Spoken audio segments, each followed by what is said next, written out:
mga Bad trip yun, no, nandiligaw sa'yo, pero para malaman kung maganda ka banding ngayon po ang ating pinaka-ultrasound ka.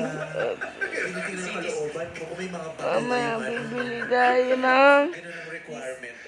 Coke. Sana may mga tanong ka dyan. Pasagot natin Pala sa yan. kanila. Kung anong first question? Next, umiga. First question.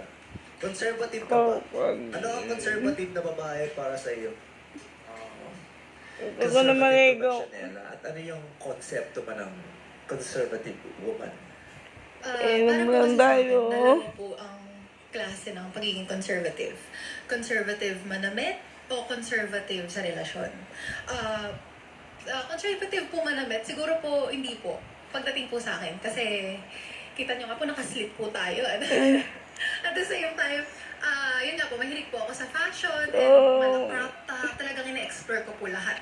Pero pagdating naman po sa relasyon, masasabi ko pong opo, conservative ako. Because I'm a really old traditional girly when it comes to love. Like, I date to marry po, tapos mas gusto ko muna pong kasal. Ganun po.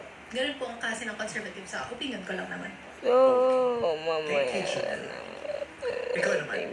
Rhea. Kay Rhea tayo. Charot. Sige, Eliza. I think, yes, conservative ako. Well, we all know na being conservative is someone that dresses Itong vlog natin ito, hindi tayo Taliwas sa naka-vlog pagiging conservative, I kagabi. mean, yung nagde-dress ng showing too much skin or masyadong showy magdamit.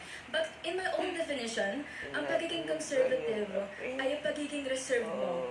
That means, yung mga nangyayari sa buhay mo and yung sarili mong